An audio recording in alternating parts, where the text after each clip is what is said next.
சேலத்தில் பிரச்சாரம் செய்வதாக இருந்தது. திரு விஜய் அவர்கள் சேலத்தில் செய்ய இருந்த பிரச்சாரத்தை ரத்து செய்துவிட்டு கரூரில் இந்த வாரம் பிரச்சாரம் செய்வது என்று முடிவெடுத்திருக்கிறார். அதுக்கு என்ன சார் காரணம்? ஏதாவது காரணம் இருக்காங்க சார்?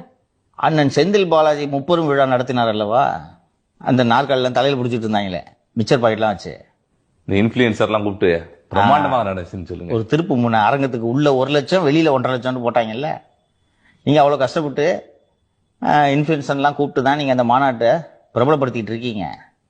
தானா சேர்ந்த கூட்டம் எவ்வளவு வருதுன்னு பாருங்கன்ட்டு அண்ணன் செந்தில் பாலாஜியின் கோட்டையிலேயே ஓட்டையை போட களமிறக்கிறார், நிரூபித்து காட்ட வேண்டும் அப்படின்றதுதான். மற்ற டிஸ்ட்ரிக்ட்ஸ் எப்படியோ தெரியவில்லை. திரு செந்தில் பாலாஜி அவர்கள் கரூரை பொறுத்தவரை ஒரு எறும்பு நுழையிறதா இருந்தா கூட அண்ணன்ட்ட பர்மிஷன் வாங்கிட்டு தான் உள்ள நுழைற மாதிரி வச்சிருக்கிறாரு. அங்க போய் போடுறது ஒரு உண்மையான ஹீரோ பாக்குற வேலையா இல்லையா? செந்தில் பாலாஜிக்கு இது பெரிய நெருக்கடியா இல்லையா?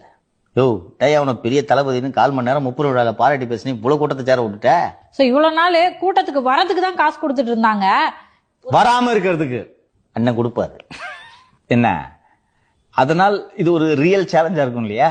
போன வாரம் 40 கோடி செலவு பண்ணிட்டாரு, என்ன இதுக்கு மேல எங்க சார் காசு? அதெல்லாம் எடுப்பாரு. அண்ணன் கிட்ட இல்லாத காசா? என்ன நினைச்சிட்டு இருக்க நீ? கரூர் சிங்கம். சரி, அவர் தொகுதியில் எலெக்ஷனுக்கு எவ்வளவு கொடுக்குறதுக்கு பிளான் போட்டுருக்காரு சொல்லி.